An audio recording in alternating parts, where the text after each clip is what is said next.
Hi, I'm Dr. Justine Firnhaber-Baker. I teach late medieval history at the University of St. Andrews in Scotland.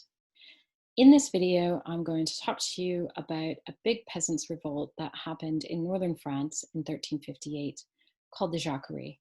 And I'm also going to introduce you to an interactive digital map that I made of this revolt. So I'm going to share my screen now so that you can see the map.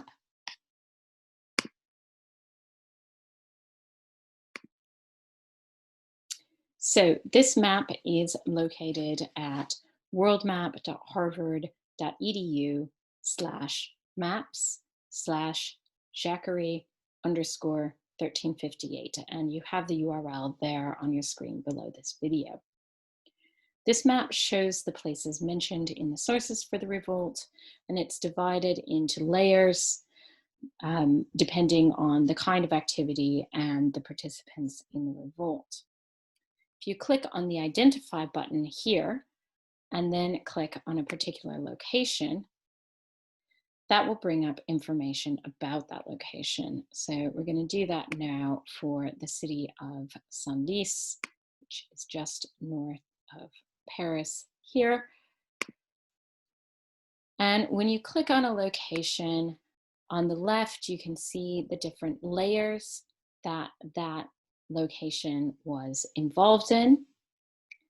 And on the right, you see the sources for it and sometimes some information about what happened there. So for example, if we click on the hometown and residence of the rebels, we can see there's quite a lot of documentation for rebels living at Senlis. If we click on rebel movement, it tells us about one of the Jacquerie leaders who went to Senlis at a certain point. There's a key to the abbreviations used in the annotations in the introduction to the map, which will come up when you click the About button. And then if you scroll down, you see the key to the abbreviations there. There are two main kinds of sources for the Jacquerie. One is chronicles, which are histories written around the time of the revolt, so such as this Chronique des Quatre Premiers Valois.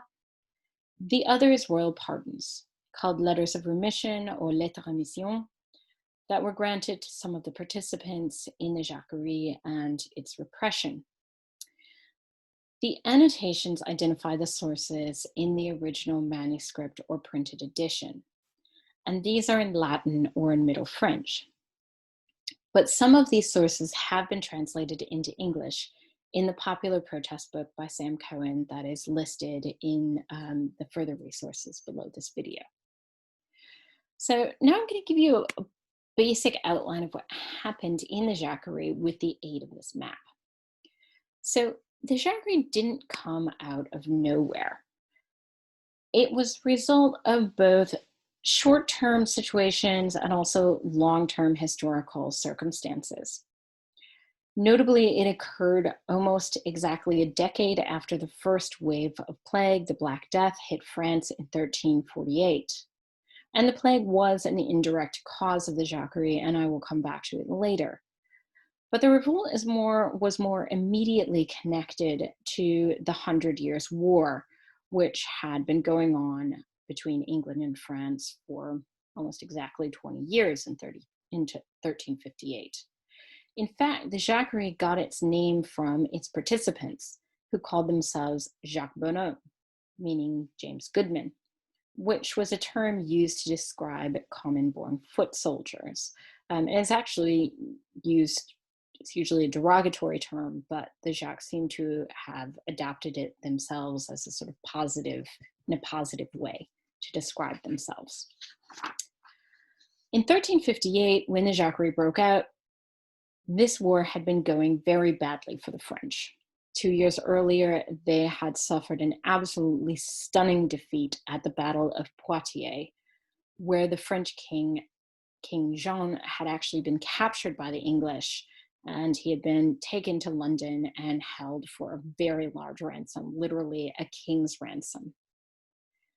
Many French noblemen had also been captured at Poitiers, and there was a general feeling in France that the French nobility had disgraced itself. that the nobles had run when they ought to have fought, and that they had failed to protect their king and their country. The capture of the French king created a dangerous political situation. In the king's absence, his heir, the Dauphin, Charles, was nominally in charge. Charles would later be known as King Charles the Wise. But when his father was captured in 1356, he was only 18 years old, and frankly, he wasn't very wise, and no one really trusted him to govern. In this power vacuum, a faction arose. This faction was led by the head of the Parisian merchants, a man named Etienne Marcel. Marcel and this faction were deeply critical of the way that France had been governed. They wanted to stamp out corruption, reform the way that money and taxation were handled, and wage the war differently and hopefully with better success. By May 1358, when the Jacquerie broke out, Marcel's faction was nearly at war with the Dauphin Charles. Most of the nobility was supporting the Dauphin, and he was threatening Marcel's base at Paris. So Charles had garrisoned a castle on the River Marne at Meaux, which is here. You can see that Meaux later figures into many of the things that happened in the Jacquerie Revolt. Meaux allowed him to control the Marne River. And down here at Montreux-Faudillon, he garrisoned another castle at the confluence of the Seine and the Yonne rivers. These castles allowed Charles to block supplies from getting to Paris. Because in the Middle Ages, most commercial transport went by river. The last unblocked river was the Oise, north of Paris, which flowed down from what is now Belgium, a place where Marcel and many Parisians had close contacts and allies. Now, on the 28th of May, some noblemen, led by a member of a family loyal to the Dauphin, entered a village on the Oise River called Saint-Leu-d'Esseront. I'm going to zoom in on that village for you now.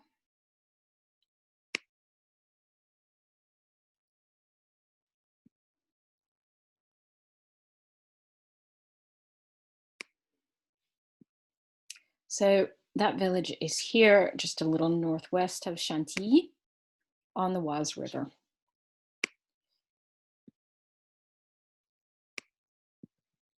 Get rid of some of this stuff. These noblemen entering Saint-Leu-d'Esseront were attacked by a large group of villagers from Saint-Leu and neighboring villages. And 9 of them, sorry, I keep pulling that up. Get rid of that again. 9 of these noblemen were killed by these villagers, including this leader who was loyal to the Dauphin. And after that, the Jacquerie sort of explodes. And so this attack at Saint-Leu-d'Esseront has always been considered the beginning of the Jacquerie, and that is quite correct. It was. But this incident was also distinct from the rest of the revolt. It was closely linked with Parisian interests because it involved the Oise River, this river running here. And of course, it also involved this Dauphin loyalist who was killed. Now, we used to think that the reason these noblemen had come to the village of Saint-Leu-d'Esseront was to use a bridge there to blockade the river. But it turns out there wasn't a bridge there.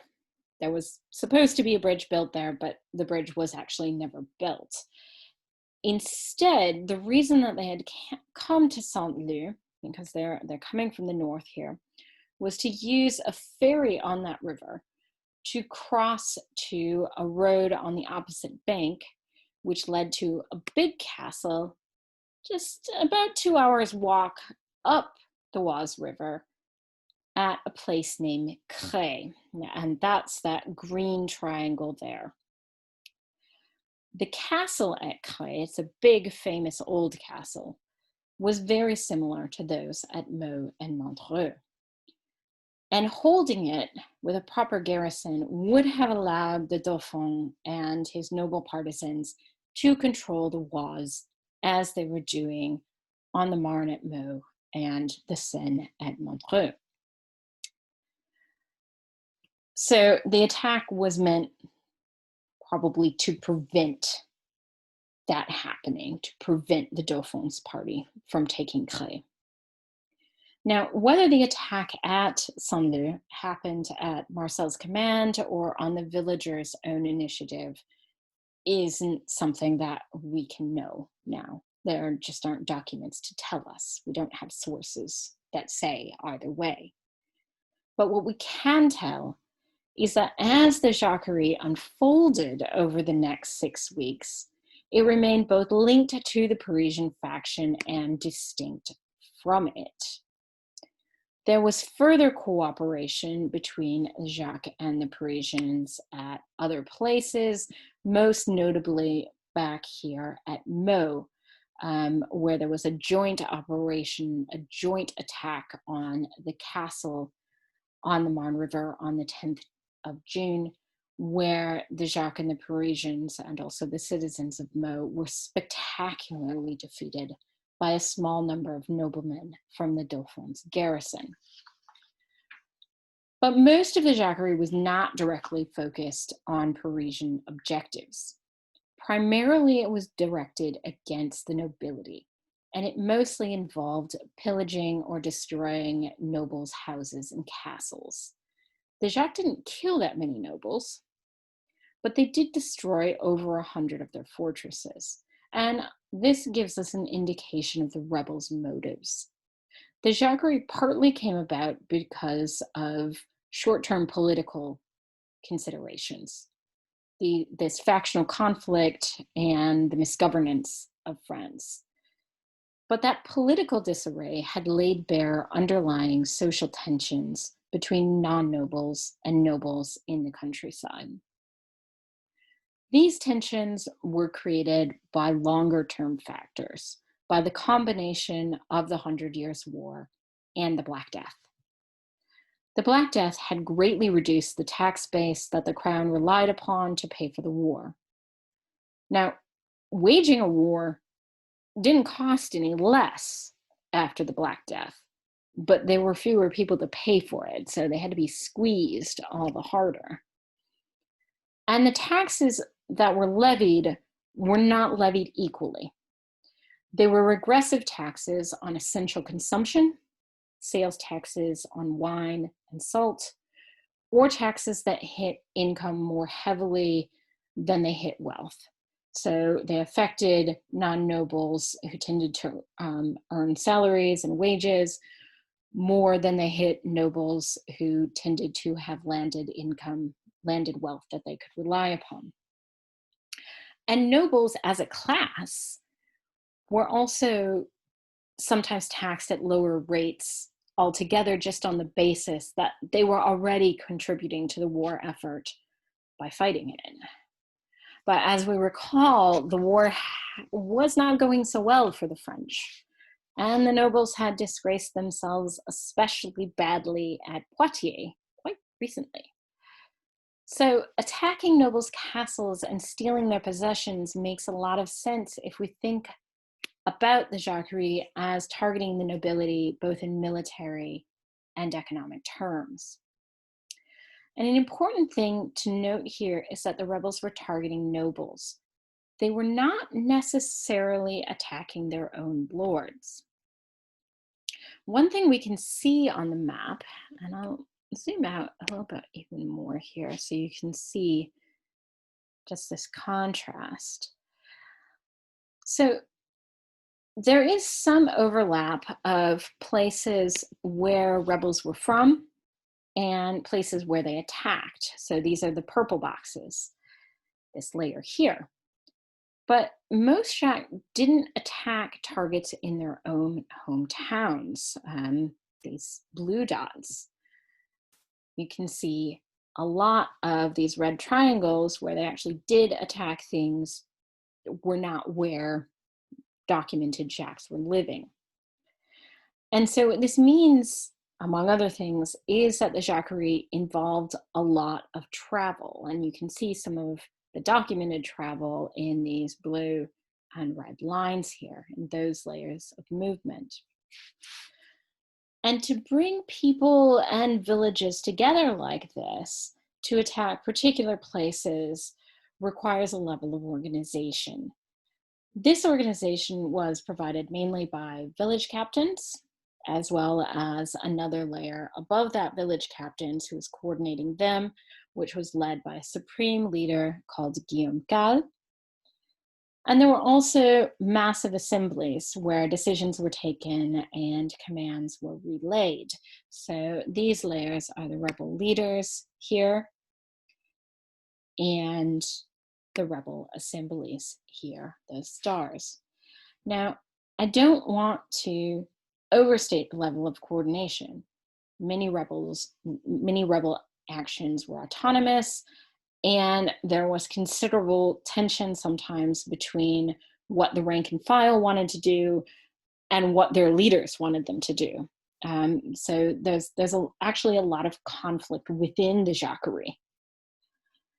But it would be a serious misunderstanding to think of the Jacquerie as an uncontrolled or irrational explosion of mobs just kind of rampaging across the countryside. That wasn't what happened. Over the course of the next 6 weeks, the Jacquerie covered a very large area. And you can see there are even some further echoes very far outside of the Jacquerie heartland in the Ile-de-France and in this part of Champagne here. The Jacquerie lasted until, well into July. But repression and reprisals began already in mid-June, after that big defeat at Meaux and another almost simultaneous one near Clermont in the area around the city of Beauvais, north of Paris. Actions linked to that repression are marked by the green triangles and lines. Some of these reprisals were led by the Dauphin, but many of them involved independent bands of nobles who kind of rampaged across the countryside themselves, again, not in a totally uncontrolled fashion, but there were many complaints, even from other nobles, that their violence was excessive and indiscriminate. And in August, after the Parisian rebellion fell and the Dauphin took back control of Paris, some noblemen had themselves to seek royal pardons for their involvement in the counter-Jacquerie, just as non-nobles had to ask for pardons for participating in the Jacquerie itself. So that just scratches the surface of the Jacquerie Revolt. If you'd like to learn more about it, you can consult the further reading listed below. And early next year, I've got a book on it, a whole book on it, coming out with Oxford University Press. So you can check that out then. Thanks for tuning in and stay safe.